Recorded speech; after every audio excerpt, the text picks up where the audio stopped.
नमस्कार, स्वागत है आपका आवाज अड्डा में। मैं हूं नीरज वाजपेयी और बहुत सारे मुद्दे हैं। आज कोरोना पे हम रोज चर्चा करते रहते हैं और कई सारे और सामाजिक विषय हैं जिस पे बातचीत हो सकती है। चार्जशीट फाइल हो गई दिल्ली में जो दंगे हुए थे, लेकिन आज एक दूसरा मुद्दा हम लेके आए हैं। ये हमारी आपकी ज़िंदगी से जुड़ा हुआ है, आर्थिक पहलू है थोड़ा। दरअसल दोपहर में सुप्रीम कोर्ट की में एक सुनवाई थी। मोरेटोरियम के दौरान ब्याज लिया जाए कि ना लिया जाए इसको लेकर के, क्योंकि जब से कोविड हुआ तो सरकार ने ये फैसला किया कि 6 महीने तक का मोरेटोरियम दिया जाएगा। जो लोगों के पास लोन है, वो टर्म लोन है, एग्रीकल्चर का या क्रॉप लोन है, तो उनको ये मोहलत दी गई। पहले 3 महीने की दी गई, उसके बाद 3 महीने उसको बढ़ा दिया गया कि इस दौरान आपको अपने EMI नहीं चुकानी है और उस 3 अगस्त के अंत के बाद आपको चुकानी है, लेकिन इस दौरान ब्याज उसमें लगता रहेगा। इसको लेकर के एक याचिका दायर हुई और उसके जवाब में सुप्रीम कोर्ट ने जो टिप्पणी की अपनी ऑब्जर्वेशन में, वही ट्रिगर है इस शो को करने का। सुप्रीम कोर्ट का कहना है कि आर्थिक पहलू से ज़्यादा लोगों के स्वास्थ्य की चिंता करनी चाहिए। लोगों की जान ज़्यादा ज़रूरी है, लोगों की हेल्थ ज़्यादा ज़रूरी है, पैसे नहीं। तो अब ये एक विषय है, चूँकि बैंकों की सेहत की भी बात है और लोगों की सेहत की बात है, जान भी और जहान भी। इसी को लेकर के आज हम बातचीत करेंगे कि दरअसल ये एक बहुत ट्रिकी क्वेश्चन बन गया है कि किसकी बात सही मानी जाए। अपने अपने नज़रिए हो सकते हैं, लेकिन इस विषय को समझना ज़रूरी है क्योंकि ये बहुत इंपॉर्टेंट इशू है और इसमें बहुत बड़े बड़े स्टेक्स हैं। 2 लाख करोड़ से ज़्यादा का बोझ आएगा अगर ब्याज नहीं वसूला जाएगा, और अगर ब्याज वसूला जाता है तो बहुत सारे लोगों को दिक्कत होगी। तो इसी पे आज चर्चा करेंगे और इस चर्चा और इस बातचीत के लिए हमारे साथ हैं सैयद जफर इस्लाम, जो भारतीय जनता पार्टी के प्रवक्ता भी हैं और अच्छी बात यह है कि पहले बैंकर रह चुके हैं, तो ये बहुत अच्छे से इस विषय को समझेंगे और हमें बताएंगे कि नज़रिया क्या होना चाहिए। इसके साथ ही गौरव वल्लभ हैं, कांग्रेस के प्रवक्ता हैं और अर्थशास्त्र के बड़े जानकार हैं, तो इसमें भी एक बहुत अच्छी बात है कि इनसे भी समझेंगे किस किस पहलू पे क्या क्या करना चाहिए। हमारे साथ बैंक ऑफ बड़ौदा के पूर्व एग्जीक्यूटिव डायरेक्टर RK बख्शी साहब भी हैं, इनसे पूछेंगे बैंकों के नज़रिए से। और इसके साथ ही सामाजिक पहलू समझने के लिए अभय दुबे जी हैं, प्रोफेसर हैं CSDS में, और rupiapesa.com के CEO मुकेश पांडे हैं। ग्राउंड रिपोर्ट तो ये बताएंगे कि इस समय लोगों की स्थिति क्या है, मोरेटोरियम का क्या फ़ायदा है नहीं है, या ब्याज चुकाने में उनको कितनी दिक्कत हो सकती है। आप सबका बहुत बहुत स्वागत है इस चर्चा में। इस चर्चा को मैं आगे बढ़ाऊँ, लेकिन उससे पहले CII के बिल्कुल नए बने प्रेसिडेंट उदय कोटक, जो खुद में एक बैंकर हैं, कोटक महिंद्रा बैंक के चेयरमैन हैं, उन्होंने इस बयान पे, RBI के इस सुप्रीम कोर्ट के इस ऑब्जर्वेशन पे अपनी एक बात रखी। उसको सुनिए, फिर उसके बाद चर्चा शुरू करते हैं। Please keep in mind that banks are intermediaries between depositors' monies and borrowers. So if we have a situation that borrowers get moratorium, banks have an obligation to serve depositors both on principal plus interest. Therefore, we cannot have a one-sided contract where we allow moratoriums on interest to the borrowing side, and of course, banks have a fundamental obligation to pay principal and interest to the depositors. Therefore, it cannot be an unequal game. People who are asking for moratorium on interest, please keep in mind that you also happen to be depositors somewhere. तो आपने सुना कि उदय कोटक जी अपनी बात रख रहे हैं कि किस तरीके से डिपॉजिटर्स भी इसमें एक स्टेक होल्डर हैं जिनकी चिंता करनी चाहिए। दरअसल गजेंद्र शर्मा एक आगरा के पिटिशनर हैं जिन्होंने पिटिशन दायर किया था और उसी पे आज सुनवाई थी। पहले RBI से जवाब मांगा गया था 26 मई को, तो RBI ने अपने जवाब में ये कहा था कि फोर्स वेवर ठीक नहीं है, इकोनॉमी के लिए ठीक नहीं, बैंकों की हालत के लिए ठीक नहीं है। और उस रिप्लाई के बाद जो आज सुनवाई हुई उसमें ये बात रखी गई। सैयद जफर इस्लाम, एक बड़ा ट्रिकी क्वेश्चन है, कैसे इसको हल किया जाए, क्योंकि सुप्रीम कोर्ट में जो बात रखी गई, कोर्ट का जो ऑब्जर्वेशन आया है, वो ऑब्जर्वेशन इंडिकेट ये करता है कि इसमें सरकार को आगे आना चाहिए और लोन वेवर तो ना कह के इंटरेस्ट वेवर देना चाहिए। उस बात को सुन के ऐसा लगता, मैं दर्शकों के लिए साफ कर दूं, ये फैसला नहीं था, ये सिर्फ ऑब्जर्वेशन था। अगली सुनवाई 12 जून को होगी। अब यहाँ पे एक तरफ बैंक है और एक तरफ वो जो जिसने लोन लिया है वो है, क्या राय है आपकी? देखिए, आपने कोटक जी को सुना, वो बड़े पुराने बैंकर हैं और मशहूर हैं, उनके एक क्रेडिबिलिटी एक क्रेडेंशियल्स है और उन्होंने बहुत अच्छी बातें की। सबसे पहले बात कि आपको समझना पड़ेगा कि बैंक इंटरमीडियरी है, उसके पास डिपॉजिट आते हैं और उस डिपॉजिट पे इंटरेस्ट वो बैंक देता है। अगर वो बैंक वेव करता है और बैंक उसका लेंड करता है, उस डिपॉजिट जो आता है उसके पास उस मनी को लेंड करता है। अगर यहाँ वेव करता है इंटरेस्ट को तो वहाँ भी वेव करना पड़ेगा। नहीं तो अगर आप फोर्स करते हैं बैंक को कि 2 लाख करोड़ का आप ये जो है हरियाणा है आप अपने पर ले लो और इंटरेस्ट भी दो वहाँ पर, तो जाहिर है कि आप बैंक की हालत जो है खस्ता होगी। बैंक की खस्ता होगी मतलब फाइनेंशियल सिस्टम जो है हमारा कमज़ोर होगा। तो मुझे नहीं लगता है कि आरबीआई के अलावा किसी और को इस पे हस्तक्षेप करना चाहिए। आरबीआई रेगुलेटर है और इसको रेगुलेटर पे ही छोड़ देना चाहिए। इस पे अगर इस तरह की बातें होंगी कि भाई सुप्रीम कोर्ट का ऑब्जर्वेशन ये एग्जीक्यूटिव काम है और इसमें कोई जुडिशियल इंटरफेरेंस कोई की जरूरत भी नहीं, इसलिए कोई लॉ से कोई अनफेयरनेस कोई छो नहीं रहा है। यहाँ पर सिर्फ आपके डिपॉजिटर्स का पैसा दिया हुआ और उस पर डिपॉजिट पे इंटरेस्ट है और उसी तरह से जब लोन दिया तो लोन पे इंटरेस्ट लेना है बैंक को। तो इसमें कहाँ इसमें किसी तरह का हस्तक्षेप की जरूरत है। और चाहे सुप्रीम कोर्ट के, मुझे लगता है कोई ऐसे ऑब्जर्वेशन नहीं होनी चाहिए। उनको सुप्रीम कोर्ट को इसको बिल्कुल सीधे सीधे छोड़ देना चाहिए रेगुलेटर्स पे, इसलिए कि अल्टीमेटली ये रिस्पॉन्सिबिलिटी रेगुलेटर्स की है ना कि सुप्रीम कोर्ट की है। सुप्रीम रेगुलेटर्स अगर फाइनेंशियल सिस्टम नहीं चलता है तो कल को आपको डिपॉजिट पे इंटरेस्ट नहीं मिलता है तो तब जाकर आप वही लोग जाएंगे कि अरे मेरे पैसे में इंटरेस्ट नहीं मिल रहा है। तो आखिर बैंक कहाँ से देगी। आप उनको एक तरफ बोलेंगे पैसे मत दो, इंटरेस्ट वेव कर दो, तो वो किसको, बाकी लोगों को भी आप बता दीजिए भाई कि पूरे हिंदुस्तान में ये सुप्रीम कोर्ट का ऑर्डर है कि जो भी डिपॉजिटर्स हैं उनको पैसा नहीं मिलेगा 2 महीने के 2 क्वार्टर के लिए और उस पर पैसा इनको भी नहीं मिलेगा। तो ऐसा हो तो बैंक समझ सकता है, लेकिन हकीकत तो यह है कि बैंक के साथ एक ऑब्लिगेशन है, बैंक ने डिपॉजिट लिया, उसको बैंक को ऑनर करना है लाइक वाइज और पूरी चीजों को मुझे लगता है कि इसको छोड़ देना चाहिए आरबीआई पर, इसलिए कि छोटे छोटे इसमें इन्वेस्टर हैं, करोड़ इन्वेस्टर हैं, करोड़ डिपॉजिटर्स हैं। अभी कोई 1-2 डिपॉजिटर तो नहीं, हर बैंक में करोड़ों डिपॉजिटर्स हैं, छोटे हैं, पेंशनर्स हैं। फिर उनका कंफर्ट और कॉन्फिडेंस जो बैंकिंग सिस्टम से गलत हो जाएगा, फिर वो छोटे जहां पर ज्यादा इंटरेस्ट मिलेगा रिस्की एसेट्स में लगाएंगे, तो उससे क्या होगा, उनका भी नुकसान होगा, फाइनेंशियल सिस्टम्स का भी नुकसान होगा, जफर इस्लाम जी, कंट्री का भी नुकसान होगा। जफर इस्लाम जी, जब आप लोग किसानों का लोन माफ करते हैं तब आप रेगुलेटर की सोचते हैं क्या? नहीं, देखिए मैं आपको बताना चाहता हूँ किसानों के लोन के बारे में है कि आप देखिए हमने जो किसानों के लोन भी माफ किए, लेकिन हमारा बराबर से कोशिश रहा unlike all other political parties की किसानों की आमदनी बढ़ानी चाहिए। हमारी कोशिश शुरू से ये नहीं रही कि सिर्फ माफ करना चाहिए, हमने माफ किया है फॉर इट, वो टेम्पोररी मेजर है लेकिन और वो सही नहीं है, इसलिए कि वो नहीं, इसलिए नहीं अग्रीड, ये भी टेम्पोररी है, लेकिन 6 महीने का इंटरेस्ट जो है आप देख रहे हैं कोई छोटा मोटा अमाउंट तो नहीं, 2 लाख करोड़ आपने किसानों के जो वेवर हुए आप देख लीजिए, चाहे कांग्रेस की है और ये हमारी पार्टी हमारी सरकार ने की है। 20 सालों से अगर इंटरेस्ट वेवर गिन लिया जाए देखिए टैक्स वेयर तो 72,000 करोड़ तो केवल चिदम्बरम जी के जमाने में किया गया था, उसके बाद टुकड़े में न जाने कितना किया गया है। ये आप नहीं कह सकते रकम कम थी उसमें। नहीं, बट उसके हम उसके फेवर में नहीं है जो वेवर जो इसमें लोन वेवर के फेवर में, बल्कि हम उनकी आमदनी बढ़ाने की कोशिश कर रहे हैं। हमने जो भी जो ऐतिहासिक फैसले लिए हैं रिसेंटली भी लिए हैं जो एग्रीकल्चर सेक्टर में, उसका सिर्फ यही कोशिश है कि उनकी आमदनी बढ़ा दो।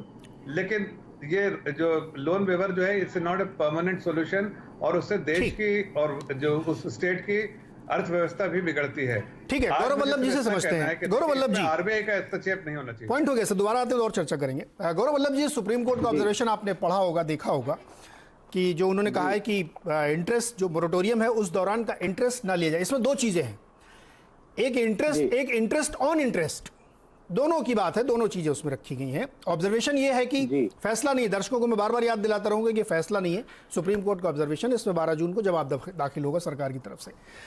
सुप्रीम कोर्ट ये कह रहा है कि हेल्थ भी बहुत ज़रूरी है, लोगों की स्वास्थ्य बहुत ज़रूरी है, इनकी जान बहुत ज़रूरी है। तो ये जो इकोनॉमिक इंटरेस्ट की बात कह के इसको दरकिनार किया जाता है, ये नहीं होना चाहिए। देखिए, आज आपदा का समय है और आपदा के समय में 12 करोड़ 21 लाख लोगों की नौकरी सिर्फ अप्रैल में गई है और जो बीते हफ्ते मई के लास्ट सप्ताह का जो अनएम्प्लॉयमेंट का डाटा सीएमआई ने निकाला है वो भी मतलब 0.04% की कमी है। तो इस भयंकर बेरोजगारी के दौरान एक मध्यम आय वर्गीय जिसने अपने घर के लिए, वाहन के लिए लोन ले रखा है, वो कहां से नौकरी गई, और नौकरी है तो 50% उसकी सैलरी की रिट्रेंचमेंट हो गई, तो वो कहां से पैसा जमा कराएगा। यहाँ पे मैं सुन रहा था बीजेपी के हमारे मित्र को, वो कह रहे थे कि हम कृषि लोन का वेवर में विश्वास नहीं करते। बिल्कुल सही कहा, उन्होंने कोई वेवर किया भी नहीं, कोई भी एग्रीकल्चर लोन का। पर यहाँ पे 6 महीने अगर इस आपदा के समय आप इंटरेस्ट भी लोगे तो इसका फायदा कैसे पहुंचा लोगों को, क्योंकि आप इंटरेस्ट पे इंटरेस्ट लोगे बाद में। तो आपने एग्जैक्टली किया क्या है कि 10 साल का जिसका लोन था उसको 10 साल 6 महीने कर दिया है, और ये 6 महीने का इंटरेस्ट आप आगे लेना चालू कर दोगे, ईएमआई आपकी बढ़ जाएगी इस इंटरेस्ट के कारण। तो ये आपदा का कोई सॉल्यूशन नहीं हुई, ये सहायता नहीं हुई।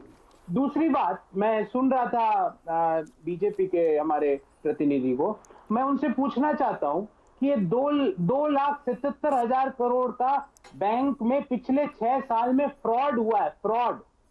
अगर वो फ्रॉड नहीं करते ना तो आज यहाँ पे ये पूरा लोगों को इंटरेस्ट वेव कर सकते थे।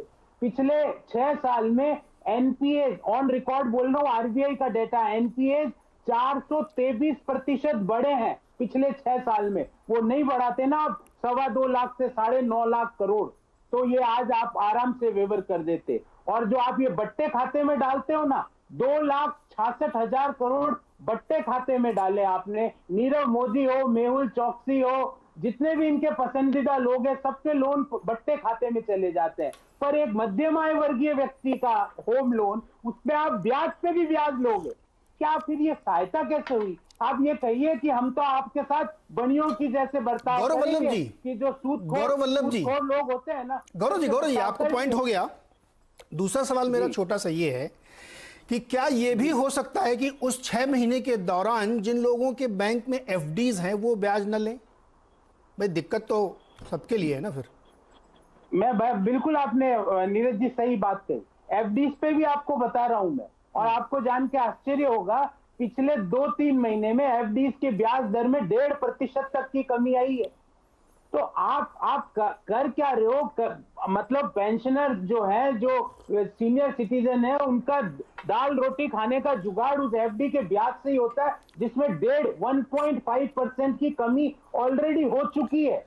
आप मेरे सवाल का जवाब नहीं दे रहे। और नहीं, मैं आपको कह रहा हूं ना, ऑलरेडी आपने 1.5% कम कर दिया है, 1.5% कम कर दिया है ऑलरेडी, और कम करना है तो कर दो भैया। आपको लगता है कि सारे पेंशनर सड़कों पे आ जाए तो कर दो, मैं इसके फेवर में नहीं हूं। आपदा का समय है नीरज जी, आज के समय आपको हर आर्थिक दृष्टि आपदा को ध्यान में रख के बनानी चाहिए। लोगों की नौकरी जा रही है, सैलरी कट हो रही है, अभी आपको हमारा हाथ पकड़ने की जरूरत है। आप यहाँ पे आके इकोनॉमिक्स और बैंकिंग मत छाटिए, क्योंकि वो बैंकिंग हमने आपकी उड़ान बैंकिंग देखी है, सरकार की उड़ान बैंकिंग, जहां पे नीरव मोदी और मेहुल चौकसी बैंकों को चूना लगा के। गौरव जी, अरे डिबेट को थोड़ा सा अभी वहां मत ले जाइए सर, वो एक डिफरेंट इशू है, उस पर चर्चा नहीं करते हैं। हमें मोहल्ले का मौका दिया जाए। हाँ, मैं आपको दूंगा सर। मैं एक बार जरा अपने बैंकर्स के पास चलता हूँ। हमारे साथ आर.के. बख्शी साहब हैं, जो बैंक ऑफ बड़ौदा में एग्जीक्यूटिव डायरेक्टर रह चुके हैं। बख्शी साहब, ये एक बहुत ट्रिकी क्वेश्चन, मैंने शुरुआत में कहा था कि लोगों को 6 महीने तक ईएमआई ना भरने का एक प्रावधान किया गया, सुविधा दी गई कि 31 अगस्त तक आप अपनी ईएमआई ना चुकाएं, उसके बाद चुकाएं, लेकिन वो ब्याज के साथ होगी और ब्याज पे ब्याज भी लगेगा, दोनों इश्यूज है। अब सुप्रीम कोर्ट कह रहा है कि इस पे विचार होना चाहिए, सरकार जवाब दे कि वो क्यों लेना चाहती है ब्याज। अगर मोरेटोरियम है तो ब्याज मत लीजिए। बैंकों का तर्क ये है कि फिर हम एफडी पे भी ब्याज न दें, क्योंकि हमारा तो बिजनेस ये है कि हम ब्याज लेते हैं और ब्याज देते हैं। आपकी राय क्या है, बैंकों के लिए क्या करना चाहिए? क्योंकि 2,10,000 करोड़ का एस्टिमेटेड झटका है ये, अगर ये फैसला होता है तो।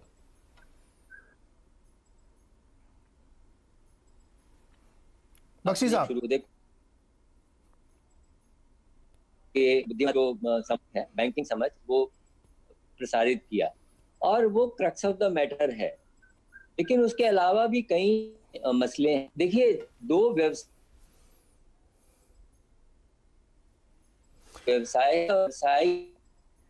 बख्शी साहब, आपका थोड़ा सा ऑडियो वीडियो में गड़बड़ आ रहा है, मैं रिकनेक्ट कराता हूं आपको, उसके बाद आता हूं।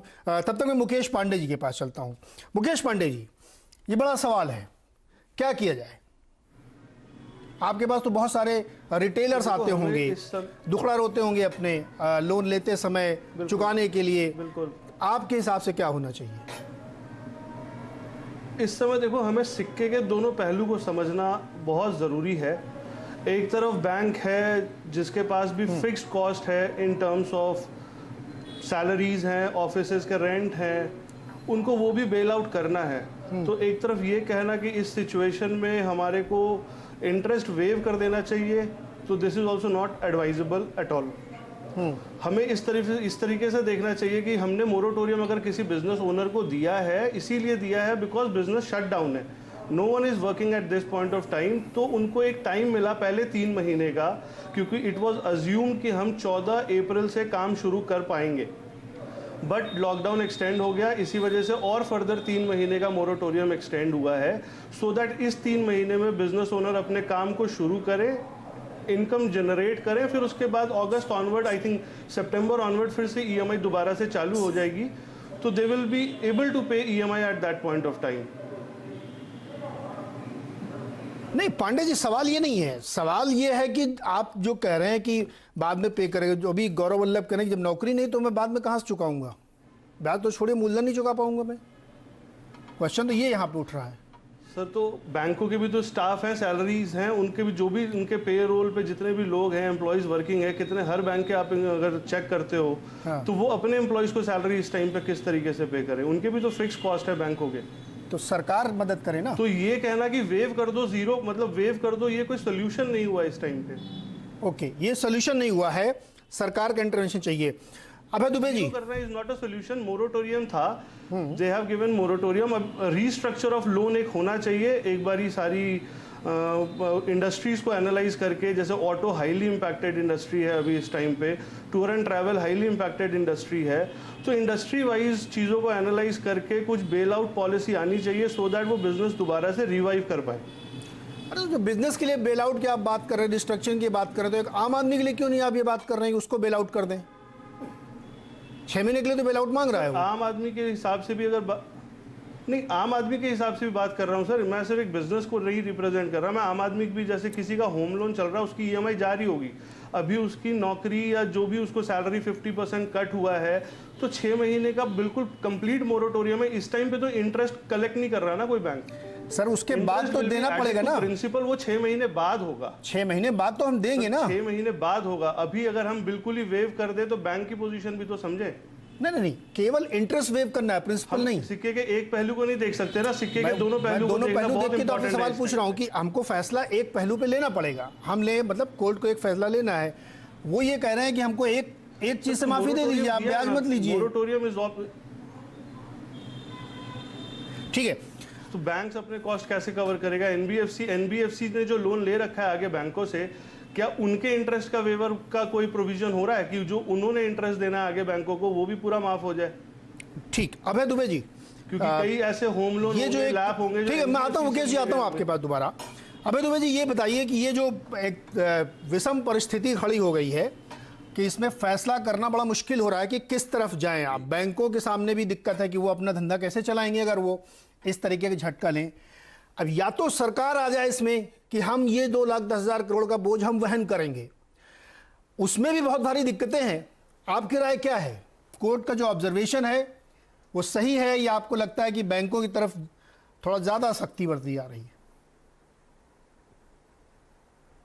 नीरज जी, जो मैं कहना चाहता था वो बात दरअसल आपने पहले ही कह दी है। सर दोबारा कह दीजिए आप। सवाल अभी उठाया था कि जब मैं ये कह रहा हूं कि जब बड़े इंडस्ट्रियल लोन्स दिए जाते हैं, बड़े औद्योगिक कर्जे दिए जाते हैं सैकड़ों करोड़ रुपए के, हजारों करोड़ रुपए के, और जब उनको वापस करने में दिक्कत आती है तो उन तमाम कर्जों को रीस्ट्रक्चर किया जाता है। और उस रीस्ट्रक्चरिंग की प्रक्रिया में हम सब लोग जानते हैं कि बैंकों को काफी नुकसान उठाना पड़ता है, और इस बात की कोई खबर भी नहीं आती कि उस फलाने लोन को रीस्ट्रक्चर कर दिया गया, उसमें कोई बहस भी नहीं होती। ये एक बहुत ही स्वाभाविक रूप से चलने वाली एक आर्थिक कार्रवाई के रूप में देखा जाता है कि भाई अगर उद्योगों को प्रोत्साहन देना है तो उद्योगों को जो बड़े पैमाने पर कर्ज दिया गया है, अगर वो नहीं किसी वजह से दे पा रहे हैं तो उसको रीस्ट्रक्चर कर दिया जाए, और उसमें ब्याज का भी नुकसान होता है और कभी कभी मूलधन का भी नुकसान होता है, अक्सर होता है मूलधन का नुकसान।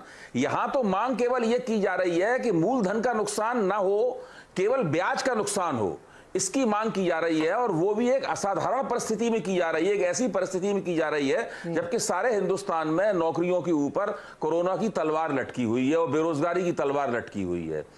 अच्छा, ऐसे में आपने बिल्कुल ठीक कहा कि सरकार को निकलकर सामने आना चाहिए। ये जो 2 लाख करोड़ प्लस का जो बोझ है, ये सरकार को निकल के आना चाहिए कि भाई न बैंकों को कमजोर करना है और न जो सामान्य उपभोक्ता है जिसने अपने घर के लिए और अपने वाहन के लिए कर्ज लिया है उसको आफत में डालना है। यही तो पैकेज है जिसका मोदी जी ने ऐलान किया था। उस पैकेज में इसका इंतजाम होना चाहिए था, उस पैकेज में इसका इंतजाम नहीं किया गया। दरअसल उस पैकेज के अंदर ज्यादा राहत कम थी और स्पिन कम था, और हम और आप सब जानते हैं कि स्पिन को हिंदी में क्या कहते हैं, स्पिन को हिंदी में झांसा कहते हैं। तो उस पैकेज में झांसा बहुत था। अगर मोदी जी को वास्तव में लोगों को राहत देनी थी तो उन्हें मध्य वर्ग को इस प्रकार के कर्ज के मॉरेटोरियम में बैंकों को सपोर्ट देना चाहिए था, वो उन्होंने नहीं किया। और अब सुप्रीम कोर्ट ने चूंकि ये बात कह दी है, ये बात तो बहुत दिनों से हम सब लोगों के बीच में चल रही है। आपको याद होगा जब कोरोना की शुरुआत में ही हम लोगों ने एक बहस की थी आपके ही चैनल पे, उस वक्त ईएमआई वालों को राहत देने वाली बात हुई थी। उसके बाद में स्टेट बैंक ने कहा कि भाई आप जो ईएमआई में मोरेटोरियम मिलेगा आपको ब्याज जरूर देना पड़ेगा। उसी वक्त से हम सब लोगों के बीच में ये बात चल रही है। अगर सुप्रीम कोर्ट ये टिप्पणी नहीं करता तो ये बात यहीं दब जाती। ये तो अच्छा हुआ सुप्रीम कोर्ट ने टिप्पणी कर दी। अब सुप्रीम कोर्ट ने सरकार के एक प्रस्ताव की समीक्षा की है। जाहिर है कि कोई भी ऐसी संस्था नहीं है सरकार के हर प्रस्ताव की समीक्षा कर सके। दरअसल सरकार ने जो 20 लाख करोड़ का तथाकथित बहुत बड़ा पैकेज दिया है, इस पैकेज की समीक्षा हम लोग नहीं कर पाएंगे, ना सुप्रीम कोर्ट कर पाएगा। वक्त इसकी समीक्षा करेगा और अर्थव्यवस्था की जो दुर्दशा है वो इसकी समीक्षा करेगी। जी ये तो हांडी का केवल एक चावल है। हाँ, बख्शी साहब हमारे साथ जुड़ गए हैं, टेलीफोन लाइन पे जुड़े हुए हैं। बख्शी साहब के पास चलते हैं। बख्शी साहब, जो सुप्रीम कोर्ट का ऑब्जर्वेशन है मोरेटोरियम के दौरान इंटरेस्ट को लेकर के, उस पर आपकी राय क्या है? देखिए, मेरे ख्याल से सुप्रीम कोर्ट के सामने अगर हम इसे परिप्रेक्ष्य में देखें, एक याचिका दर्ज हुई कि हमारा ब्याज मॉरेटोरियम में नहीं लगना चाहिए। सुप्रीम कोर्ट की ये जिम्मेदारी है कि प्लेंटिफ की जो भी याचना है उस पर जो भी रेस्पोंडेंट हैं उनके जवाब मांगे। उसने जवाब मांगे रिजर्व बैंक से, रिजर्व बैंक ने कुछ जवाब दिए और सुप्रीम कोर्ट ने अभी तक कोई फैसला नहीं दिया। हालांकि हम ये कह सकते हैं कि उसने लोन लेने ऋणी लोगों की तरफ एक सहानुभूतिपूर्वक अपना रुख दर्शाते हुए एक कमेंट किया, ऑब्जर्वेशन किया, परंतु कोई फैसला नहीं हुआ है। और बैंक को, मैं ये नहीं कह रहा हूं कि जो ऋणी लोग हैं, चाहे व्यवसायी हों चाहे व्यक्तिगत ऋण वाले लोग हों, उनको कोविड-19 में जो उनका नौकरी का नुकसान हुआ है या व्यवसाय का नुकसान हुआ है उसके लिए भरपाई नहीं मिलनी चाहिए। वो किस तरह मिलनी चाहिए, सवाल ये है। तो क्या बैंक एक सही संस्था है कि वो ऋण पर ब्याज माफ कर दे?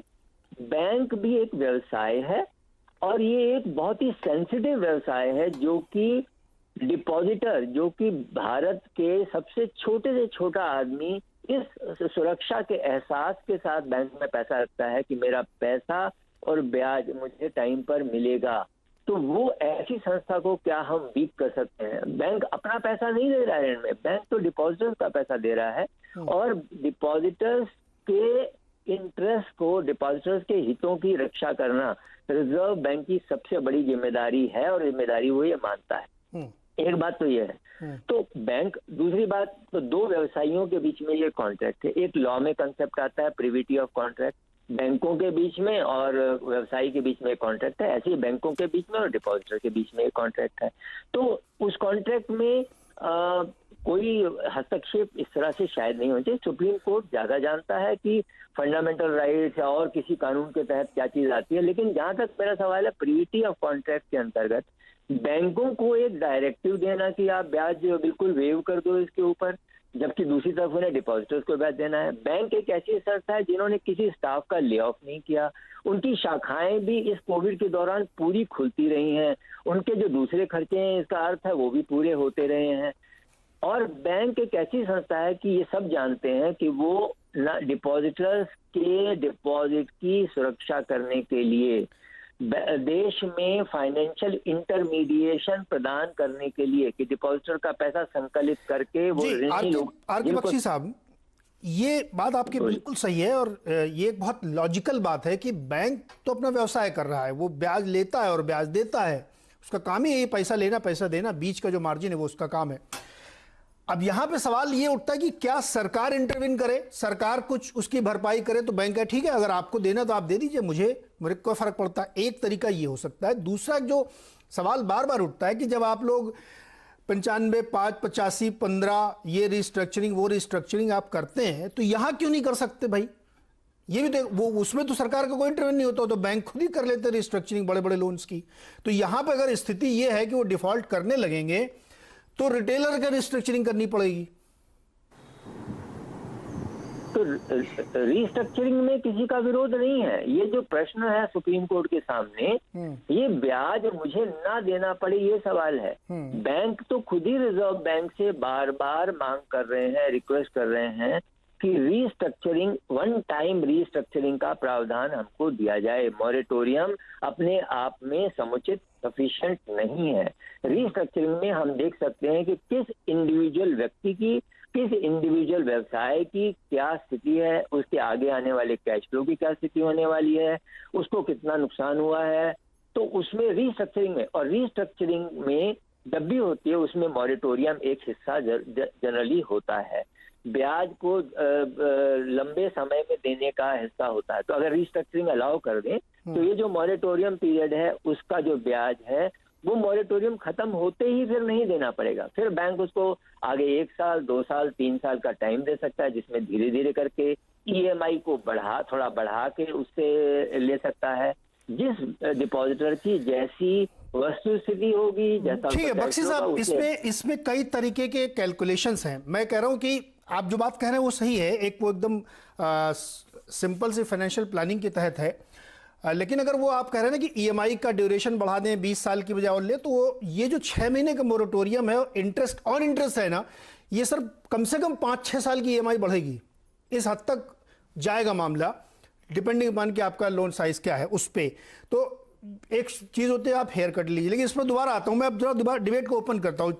जफर इस्लाम, ये मामला ऐसा है जिसमें लगता है कि शायद सरकार के इंटरवेंशन की जरूरत पड़ सकती है। मैं इसलिए कह रहा हूँ कि जब एयर इंडिया रिपैट्रिएशन के लिए लोगों को लेने जा रही थी विदेश, तो मिडिल सीट खाली कराई गई थी कोर्ट के आदेश पर। अब आपने अभी इस समय भी जो एयरलाइंस चल रही हैं उनको डायरेक्टिव्स दिए गए हैं कि बीच वाली सीट खाली रखिए, उनको रैप अराउंड पहनाइए, पी किट के पहनाइए, ये सब डायरेक्शन दे रहे हैं ना प्राइवेट कंपनीज को।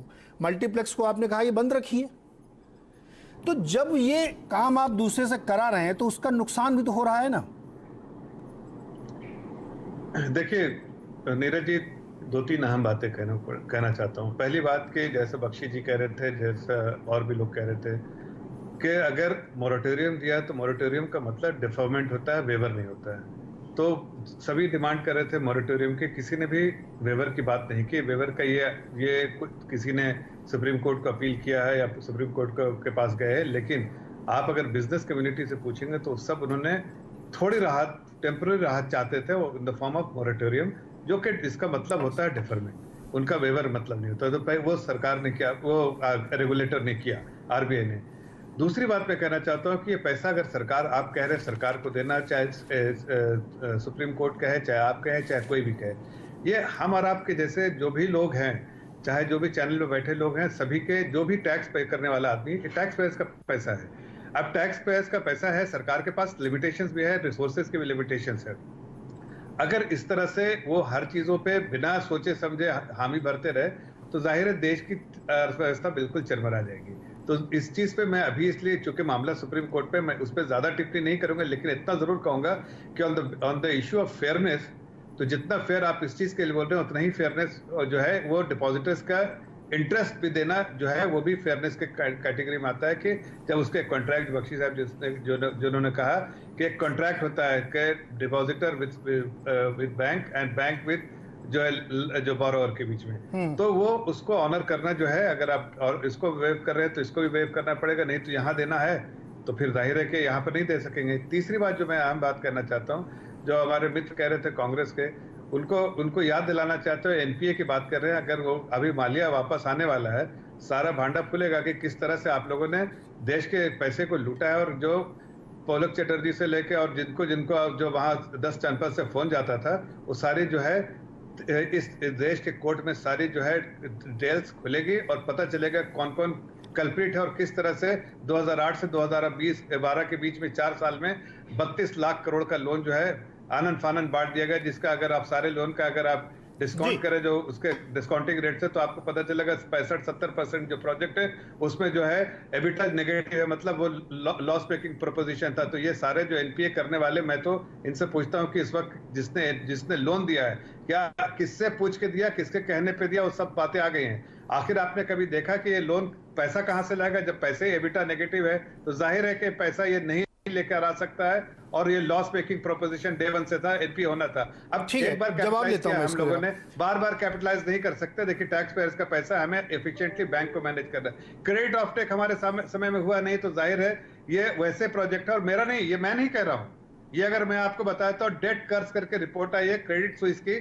मैं अपने मित्र को बोलना चाहता हूं कि जरा पढ़िए 2008 से 2012 के बीच में कैसे लोन दिया गया, डेट कर्ज की रिपोर्ट जरा पढ़ लीजिए, थोड़ा जानकारी होगा। बेतुकी बात करने से परहेज करेंगे और कम से कम अपने 10 जनपद को जो गलत काम किए हैं उनको कम से कम कोसने का आपको मौका मिलेगा। और जहां तक किसानों की बातें कर रहे हैं, शर्म आना चाहिए आपको, कांग्रेस के प्रवक्ता को, कि स्वामीनाथन कमेटी की रिपोर्ट गर्दा खाती रही, डस्ट लगता रहा इनके यहाँ, कभी उनके बारे में सोचा नहीं। और ये लोन वेवर की बात करते हैं। जफर भाई, अब आप डिबेट को पता नहीं कहाँ ले जा रहे हैं। नहीं, वहां पर ले जाइए।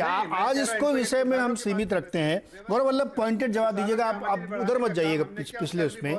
मुद्दा आज का जो है वो बिल्कुल साफ है कि क्या होना चाहिए, बैंक का भी हित हमें रखना है कि नहीं रखना है, बैंक क्यों इस बात के लिए। नीरज जी, मैं आपको 2-3 बातें बताना, आप मेरे को अनुमति दे रहे हैं? हाँ, नहीं आप बोलिए। जफर भाई सुनिए, अब गौरव बोलिए। बोलिए। तो मैं ये बोलना चाह रहा था नीरज जी कि देखिए, आपके पास अभी जो बेरोजगारी की दर है वो 24% है, जो on an average Modi ji के जमाने में 8% थी और जो यूपीए 1 और 2 में 2% थी। और परचेजिंग मैनेजर्स जो इंडेक्स की जो डाटा आया है, ये भाई साहब तो पढ़ते हैं कि नहीं मुझे नहीं पता, वो कह रहा है 30 है, 30। इसका मतलब आने वाले 2-3 महीने में भी, क्योंकि प्रोडक्शन के लिए रॉ मटेरियल खरीदा ही नहीं जा रहा है, तो आने वाले 2-3 महीने में भी प्रोडक्शन बढ़ने वाला नहीं है। ये पीएमआई का डेटा बोल रहा है, मैन्युफैक्चरिंग का मैं बता रहा हूं। अब मैन्युफैक्चरिंग बढ़ने वाली नहीं है, सर्विस की पीएमआई सिंगल डिजिट में आ गई पहली बार, और आपका अनएम्प्लॉयमेंट रेट है 24% और लेबर पार्टिसिपेशन जो रेट है वो निरंतर कम होता जा रहा। मतलब लोग अनिश्चितता के कारण, भय के कारण नौकरी के लिए भी आवेदन नहीं, इच्छुक भी नहीं है। तो अब आप बताइए कि 6 महीने बाद वो कैसे ईएमआई देगा या वो कैसे इंटरेस्ट देगा। अब ये मैंने एक इकोनॉमिक पर्सपेक्टिव रखा है। दूसरी बात, इन्होंने कहा टैक्स पेयर्स का पैसा है। भाई साहब, टैक्स पेयर्स का पैसा 2,70,000 करोड़ का फ्रॉड हुआ है बैंकिंग इंडस्ट्री में पिछले 6 साल में। क्या वो आपका पैसा था कि टैक्स पेयर्स का पैसा था? वो भी टैक्स पेयर्स का ही पैसा था ना भाई साहब। 6,66,000 करोड़ रुपए बट्टे खाते में डाले गए, तो वो बैंक से जब राइट ऑफ हुआ तो किसके पैसों से हुआ? भाजपा का पैसा था कि टैक्स पेयर्स का पैसा था? भाई साहब, NPA as per Reserve Bank of India जो 30 जून को 2,24,000 करोड़ थे, जो 31 मार्च को 9.5 लाख करोड़। बीच में मत बोलिए, बीच में मत बोलिए, आप बीच में मत बोलिए। आपको बता रहा हूं, नीरज जी, लोन एनपीए के बारे में आप उसके बारे में अपनी बात आप रख लीजिएगा, उनको अपनी बात कंप्लीट कर लीजिए, फिर आप अपनी बात रखिएगा। जो भी आपको खंडन करना है कर दीजिएगा, कोई दिक्कत नहीं। कंप्लीट कर लेंगे जी। गौरव भाई जल्दी से कंप्लीट करें, मैं रिपोर्टल भी लेता हूं जी। रिजर्व बैंक ऑफ इंडिया का डेटा है कि 30 जून 2014 को सारे बैंकों का एनपीए 2,24,000 करोड़ था, जो 30 मार्च 2020 को 9.5 लाख करोड़, मतलब 423% की वृद्धि एज पर आरबीआई रिपोर्ट। जब ठीक है, इसका जवाब ले लेते हैं। छिपाने का काम हमने बंद कर दिया, पर्दा ढकने का काम बंद कर दिया। रुकिए, एक छोटा मुझे ब्रेक भी लेना है। उससे पहले मैं, क्योंकि ये विषय यहीं पे क्लोज कर दूं। जफर भाई 30 सेकंड आपको दे रहा हूं, आपको जो जवाब देना दे दीजिए, मैं मुझे ब्रेक लेना है, उसके बाद चर्चा को मैं दूसरे में। प्रोफेसर का काम है सही से एनालाइज करना। मैं तो अपनी बात बोलता हूं, लेकिन आप झूठ बोलने का काम कर रहे हैं। अरे कम से कम इकोनॉमिक इश्यूज के बारे में इतनी जानकारी, सच्चाई से तो बताइए। अरे भाई साहब कमाल की बात है। अरे मैं तो भाई RBI साहब का गलत डेटा बोलना दे रहा हूं। छोड़िए, आप मालिया आ रहा है, आप आपको झूठ- पता चलेगा अरे, कि मालिया भी कैसे आ रहा है, कैसे लोन छोटा दिए गए और मोदी का। कहाँ अच्छा ठीक है, अब ये वन ऑन वन आप लोग माल्या वाले में पता नहीं कहाँ पहुंचे हो, कोर इशू में नहीं है। मुझे यहाँ पे ब्रेक लेना है, मैं ब्रेक ले रहा हूँ एक छोटा सा। ब्रेक से लौट के आएंगे तो अभय दुबे जी के पास चलेंगे और पांडे जी के पास, कि ये एक ऐसी विषम परिस्थिति है जहाँ पे आपको out of the box thinking करनी पड़ेगी, क्योंकि जो सिचुएशन है वो किसी के कंट्रोल में नहीं है। अजीब से एक हालत बन गई है। मुझे नहीं पता कौन सही है कौन गलत है। हम ये चर्चा सिर्फ इसलिए कर रहे हैं क्योंकि कोर्ट का एक ऑब्जर्वेशन आया है और उस ऑब्जर्वेशन के कई ग्राउंड दिए गए। मैंने अभी आपको एक बताया कि जब एयर इंडिया की फ्लाइट विदेशों से भारतीयों को लाने गई थी तो मिडिल सीट खाली की गई थी। सुप्रीम कोर्ट ने कहा था खाली रखिए उसको, हेल्थ से बड़ी कोई चीज़ नहीं हो सकती।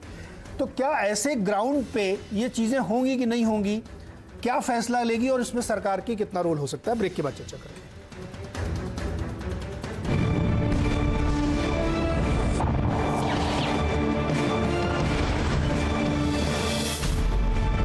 स्वागत है आपका एक बार फिर से आवाज अड्डा में। और आज हम बातचीत इस बात पे कर रहे हैं कि क्या जो लोन दिया गया था उसके लिए जो मोरेटोरियम है 6 मंथ का, उस दौरान ब्याज न लिया जाए। ये इस बात पे चर्चा इसलिए हो रही है क्योंकि सुप्रीम कोर्ट में इसकी सुनवाई हो रही है और कोर्ट का ये ऑब्जर्वेशन था कि ब्याज लेना और ज़्यादा हानिकारक होगा स्वास्थ्य के लिए, इसलिए इस पर आज बातचीत हो रही। दर्शकों को याद दिला दूं, ये फैसला नहीं है, ये कोर्ट का ऑब्जर्वेशन था सिर्फ एक। इस पर जवाब देगी सरकार। 12 जून को फिर से इसकी सुनवाई होगी, 12 तक इसका जवाब दाखिल किया जाएगा। अभय दुबे जी, एक सवाल ये उठता है कि ठीक है कि ह्यूमैनिटेरियन ग्राउंड पे सरकार को ये प्रयास करना चाहिए, उसको आगे आना चाहिए, लेकिन सरकार की भी तो अपनी मर्यादाएं और सीमाएं हैं। उसके पास भी कोई कुबेर का खजाना तो है नहीं कि हर इंडस्ट्री को देखिए तो मांगने के लिए खड़ी हुई है। पूरा देश चाहता है कि सबके हाथ में पैसा आ जाए, 7,500 रुपये सबके अकाउंट में कैश आ जाए। सारी इंडस्ट्री चाह रही कि रिस्ट्रक्चरिंग कर दी जाए। इवन बैंक रिकैपिटलाइजेशन की बात आज कर दी गई कि पीएसयू बैंकों को फिर से रिकैप किया जाए। अभी पिछले 2-3 सालों में कितना लाखों करोड़ डाला गया है। तो सरकार की भी तो अपनी मर्यादा है भाई, वो भी कहाँ से देगी? हमारे आपके टैक्स से तो पैसा उसके पास भी आता है, तो वो भी तो एक दिक्कत की बात है। नहीं नीरज जी, आपकी बात सही है, परिस्थिति बहुत विषम है और सरकार के संसाधन सीमित हैं, असीमित नहीं है, ये बात बिल्कुल सही है। लेकिन इस विषम परिस्थिति में सरकार को अपना एक प्राथमिकता क्रम तय करना पड़ेगा। एक प्रायोरिटी लिस्ट सरकार को बनानी पड़ेगी कि सबसे पहले रियायत वो किन पर किन लोगों को देगी, कौन से तबके को देगी, कौन से सेक्शन को देगी, कौन सी इंडस्ट्री को देगी, सबसे पहले रियायत किसको दी जाएगी। अगर उस रियायत देने की प्रक्रिया में कुछ संस्थाओं को नुकसान होता है, जैसे कि मान लो बैंक हैं, जैसे कि मान लो वित्तीय संस्थाएं हैं या कोई और संस्था है, कोई नुकसान होता है, तो कौन सी संस्था कितना नुकसान एब्जॉर्ब कर सकती है, कौन सी संस्था कितना नुकसान सोख सकती है, ये सब ब्लूप्रिंट तो सरकार को तैयार करना होगा। सरकार का तो काम ही ये है। सरकार हमारे देश की सबसे बड़ी और सबसे क्षमतावान एजेंसी है। सब लोग उसी से मांग करेंगे, उद्योग भी उससे मांग करेगा, सामान्य व्यक्ति भी उसी से मांग करेगा, प्रवासी मजदूर भी उससे मांग करेगा और मकान के लिए कर्ज लेने वाला मध्यवर्गीय व्यक्ति भी उससे मांग करेगा। दूसरी बात जो मैं कहना चाहता हूं, जो मेरे ख्याल से दर्ज होनी चाहिए, कि यहां पर थोड़ा सा प्राथमिकता क्रम में विवाद छोटा आसामी बनाम बड़ा आसामी भी है। हमारी अर्थव्यवस्था इस तरह की है कि इसमें जो छोटा आसामी होता है उसको जब मार लगती है तो बहुत, और उस मार पे जब रियायत मांगी जाती है तो फिर बहुत ज्यादा नुकसान होगा इसका शोर मचाया जाता है। चाहे वो छोटा आसामी किसान हो, चाहे छोटा आसामी प्रवासी मजदूर हो, चाहे वो छोटा आसामी मध्य वर्ग का वो व्यक्ति हो जिसने कि कोई उपभोक्ता कर्ज लिया है या अपने मकान के लिए कर्ज लिया है। तो ये छोटा आसामी बनाम बड़ा आसामी में सरकार को ये तय करना पड़ेगा, क्या वो हमेशा बड़े आसामी को ही रियायत देती रहेगी, क्या केवल बड़े आसामी के लोन ही रीस्ट्रक्चर होते रहेंगे, या कभी किसी विशेष परिस्थिति में छोटे आसामी के लोन को रीस्ट्रक्चर करने के लिए भी प्राथमिकता क्रम में उसका स्थान ऊपर करना पड़ेगा। जी बख्शी साहब, आपको मेरी आवाज आ रही हो? तो मैं आपसे एक सवाल ही पूछना चाह रहा था। आ रही है जी, कि ये जो परिस्थिति है जिस पे हम चर्चा कर रहे हैं, क्या कोई ऐसा तरीका हो सकता है कि बैंक कुछ बोझ उठाने की स्थिति में हो और इस दिशा में किया जाए? क्योंकि रास्ता तो निकालना पड़ेगा, एक साइड में हमको जाना पड़ेगा। कोर्ट की बात जो भी फैसला आएगा मुझे नहीं पता, एक तरीका तो होगा ही होगा कोई ना कोई। देखिए, बैंक एक काउंटर पार्टी है बोरोवर की और डिपॉजिटर की दूसरी तरफ। तो बैंक को ये सीधे तौर कहना कि वो ये एक ना तो कॉन्ट्रैक्ट के कानून के हिसाब से, ना ही देश में जो व्यवस्था है और बिजनेस हम अट्रैक्ट करना चाहते हैं या फॉरेन इन्वेस्टमेंट अट्रैक्ट करना चाहते हैं। अगर हम देखें तो ईज ऑफ डूइंग बिजनेस में इंडिया की लोएस्ट रैंकिंग जहां पर है वो है एनफोर्समेंट ऑफ कॉन्ट्रैक्ट्स के अंदर है। चलिए वो बात भी अलग रखिए। अब बैंक, ये कौन डिसाइड करेगा कि दोनों पार्टीज में बैंक ज्यादा मजबूत और रिच है? जबकि अगर हम देखें बैंकों की दो मुख्य श्रेणियां हैं, एक है पब्लिक सेक्टर बैंक, एक है private sector bank. Public sector bank सब, उनको कितना कैपिटल सरकार दे चुकी है। कल पिछले 6 महीने पहले तक कितने सारे बैंक प्रॉम्प्ट करेक्टिव एक्शन के अंडर थे, जो कि उन बैंकों की वीकनेस का प्रतीक है कि उनके पास कैपिटल पूरी नहीं है, उनकी प्रॉफिटेबिलिटी खराब है, उनके एनपीए रेशियो बहुत बड़े हैं। तो ऐसी स्थिति में उन पब्लिक सेक्टर बैंक से एक हल्का उदाहरण है, लेकिन क्योंकि सटीक है इसलिए देना चाहता हूं, ऐसा ना हो बैंकों के मामले में पब्लिक सेक्टर बैंक में 1 बोतल खून उनसे लेने के बाद उनको 2 बोतल चढ़ाना पड़ता है, सरकार को फिर उनमें कैपिटल डालनी पड़ती है और बैंक वीक हो जाते हैं।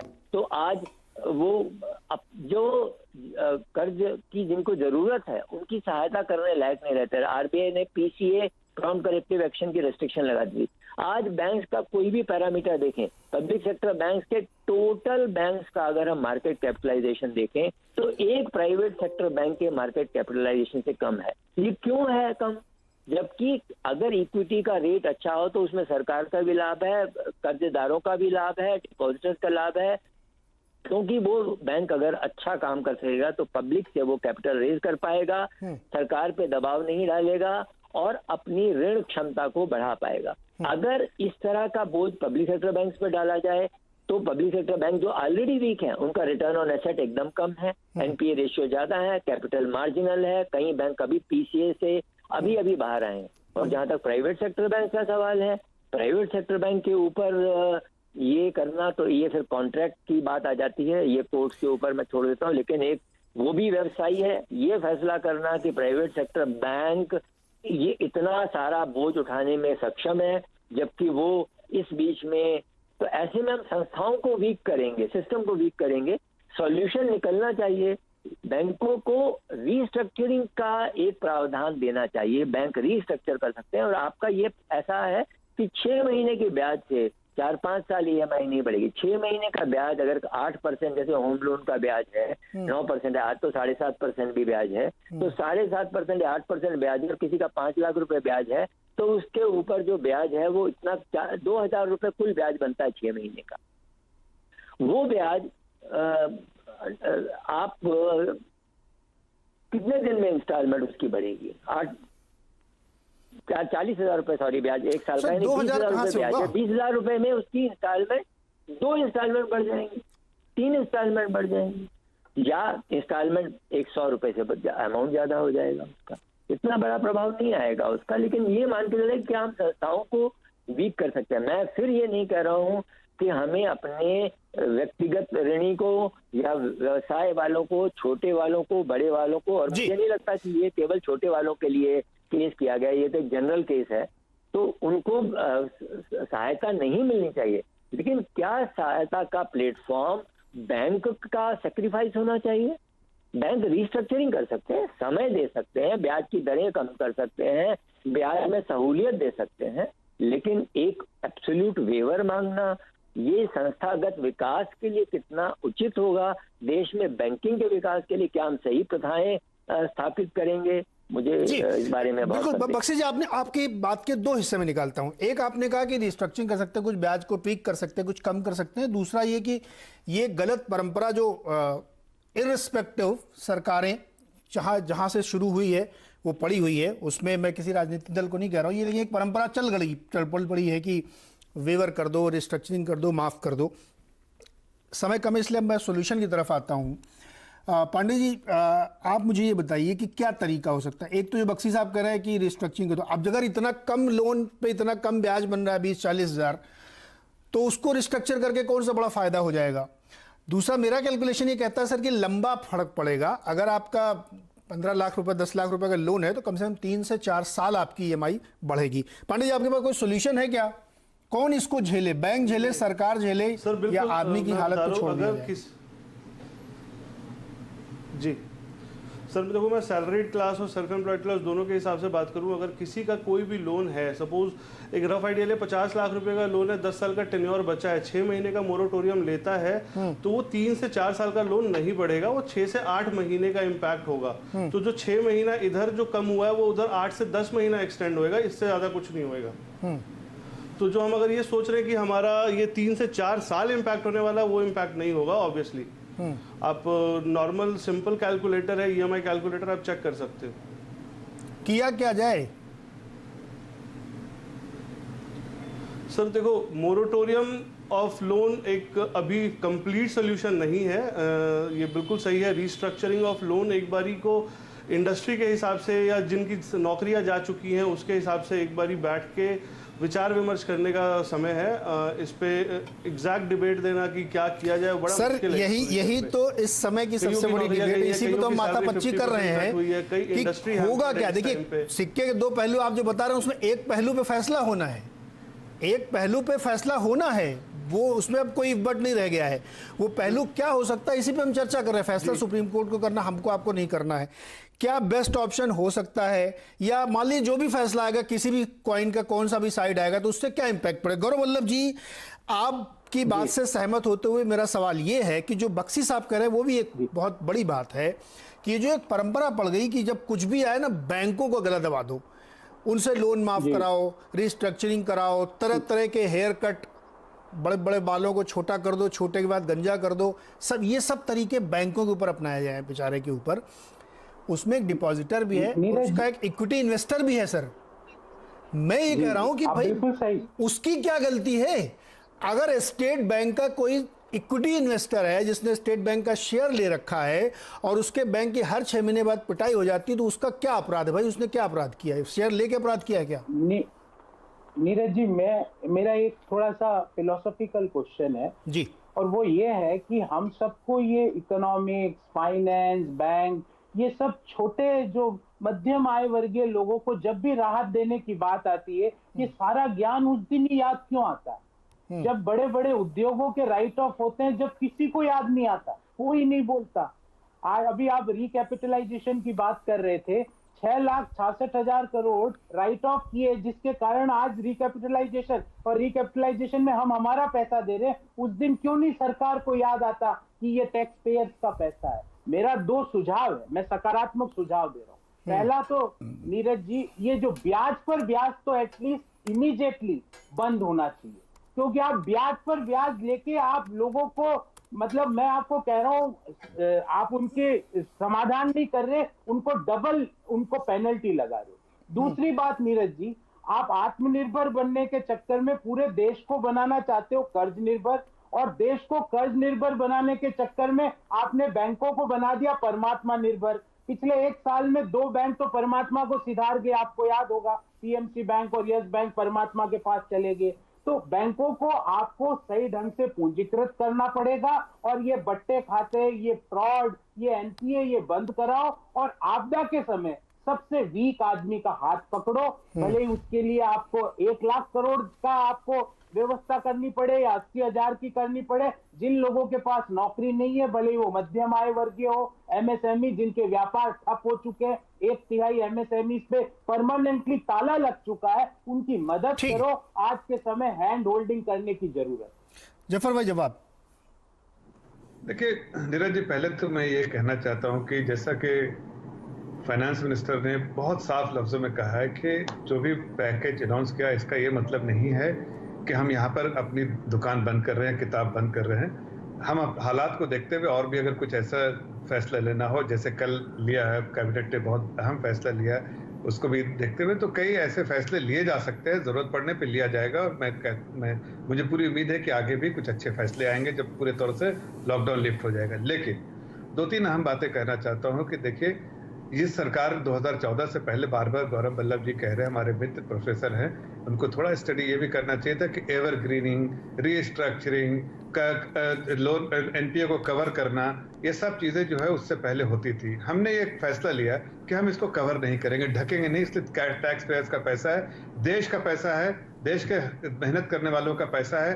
ये जो कुछ ऐसी पॉलिटिकल पार्टी है जो उसको अपना पैसा समझ के देश को अपना खजाना समझ के जो इस्तेमाल कर रहे हैं उनको नहीं करने दिया जाएगा। इसलिए हमने बैंकिंग सेक्टर को अपने हिसाब से जो सही तरीका है उसके नॉर्म्स के हिसाब से चलने का पूरा जो है जो लिबर्टी दिया, और हमने उसको बिल्कुल उस पर कोई हस्तक्षेप नहीं किया। इसलिए आज जो है एनपीए, वही एनपीए जो पहले एवरग्रीनिंग की गई थी वो बाद में राइट डाउन किया गया, और प्रोफेसर साहब समझते होंगे कि राइट डाउन को राइट बैक भी किया जा रहा है। जब रिकवरी हो 3 लाख करोड़ की रिकवरी हुई है जो आईबीसी के द्वारा, तो उसको राइट बैक भी किया जा रहा है बैंकों के बैलेंस शीट में।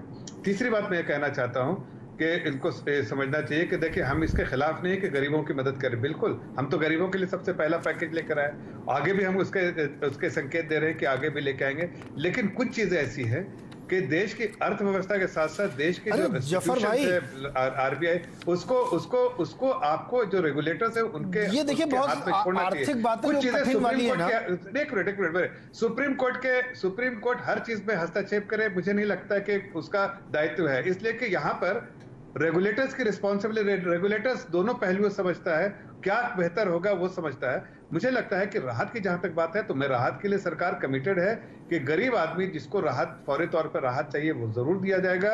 और आपके जो एमआई का कैलकुलेशन, मैं फिर से कहता हूं कि वो एमआई का कैलकुलेशन फिर से अच्छा होगा, करे तो शायद 5 साल के लिए नहीं, कुछ महीनों, 6 महीने, 8 महीने बढ़ता है एमआई जो बढ़ेगा। लेकिन और कुछ भी अगर ऐसी बातें हैं, सुप्रीम कोर्ट में मामला है, अगर कुछ सुप्रीम कोर्ट का आदेश आया तो सरकार उस पर चिंता करेगी। लेकिन मैं इतना जरूर कहना चाहता हूं कि आरबीआई एक रेगुलेटर है, और रेगुलेटर जो इंडिपेंडेंट है और उसके इंडिपेंडेंस पे जफर भाई देखिए क्या है ना, मैं ये बात गौरव वल्लभ से भी कहना चाहता हूं कि आप लोग जब अपनी अपनी बारी आती है तो एक दूसरे की सरकारों के ऊपर ठीकरा फोड़ने लगते हैं। मैंने एक शुरू में उदाहरण दिया था कि जब किसानों की कर्ज माफी का समय आता है तब आपको वोट दिखाई पड़ते हैं, तब आप माफ कर देते हो, सरकार उसका बोझ उठाती है। तो आज क्यों नहीं? आज 50 तरीके के हमें आप लॉजिक बता रहे हैं कि ऐसा है, वैसा है, इकोनॉमी है, बैंक है, और पॉइंट यहाँ पे देखिए, इसको दूसरे ढंग से समझिए। मैं फाइनेंशियल मार्केट का आदमी हूँ, मैं सुबह शाम यही करता हूँ दिन भर। मैं भी मानता हूँ कि बैंकों की स्थिति बहुत है, लेकिन ये एक ऐसी सिचुएशन है जहाँ पे मुझे नहीं पता कि इसका सोल्यूशन क्या होगा। लेकिन चूंकि अभी एक बात आई है और इसमें तरह तरह के लॉजिक दिए जा रहे हैं, तो उसका कोई सोल्यूशन आपको निकालना पड़ेगा। ये नहीं कह रहे कि सरकार चिंता करेगी, ये भी देखना, देखिए कई पहलू इसके, टैक्स पेयर्स का पैसा है, सरकार चिंता करेगी कि इसके लिए कुछ जो बातें हैं उस पर क्या सरकार की तरफ से होना चाहिए। सुप्रीम कोर्ट के भी कुछ आदेश आ सकते हैं, बैंकों के रेगुलेटर्स का भी एक ओपिनियन हो सकता है, बैंकर्स का भी ओपिनियन, और भी मार्केट प्लेयर्स उनका भी ओपिनियन हो सकता है। ठीक है, अच्छा बस लेकिन एक छोटी सी बात कहूंगा, देखिए आप जब फाइनेंशियल मार्केट के बारे में बात करते हैं तो कोई भी ऐसा डिसीजन नहीं होना चाहिए। हमने शुरू से कोशिश की है कि फाइनेंशियल मार्केट को स्ट्रांग करेंगे, और जो गलत तरीके थे फाइनेंशियल मार्केट में उसमें जो है उसको सुधार लाएंगे। हमने सुधार लाने का काम किया है।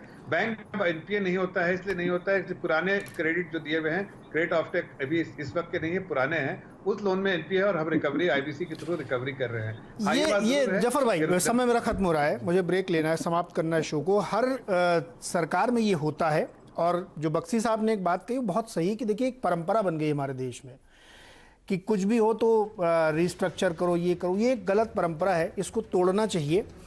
और ऐसी विषम परिस्थितियों, अभूतपूर्व, अकल्पनीय सिचुएशन के लिए हमको व्यवस्था करनी चाहिए, क्योंकि ये किसी के कल्पना में नहीं थी कि ऐसा कभी हो सकता है। इस दिन के लिए तैयारी करनी चाहिए, ना कि रेगुलर बेसिस पे। बहरहाल कोई इसमें जजमेंट नहीं है, किसी को पता नहीं कि सुप्रीम कोर्ट का फैसला क्या होगा। ये एक ऑब्जर्वेशन था, इसलिए हमने इस पर चर्चा की, और दोनों पहलू बड़े इंपॉर्टेंट लगते हैं। एक तरफ बैंक की सेहत की बात है, और एक तरफ आम आदमी जो लोन लेके बैठा उसकी सेहत की बात है। फैसला जो भी आएगा मानना पड़ेगा, और उस पर एक बार फिर से चर्चा करेंगे। तो 12 जून को याद रखिएगा, सरकार अपना रिप्लाई दाखिल करेगी, और उस रिप्लाई के दिन हम एक बार फिर इस बात की चर्चा करेंगे कि सरकार की सोच क्या है। बहुत बहुत शुक्रिया हमारे साथ जुड़ने के लिए। देखते रहिए CNBC आवाज़।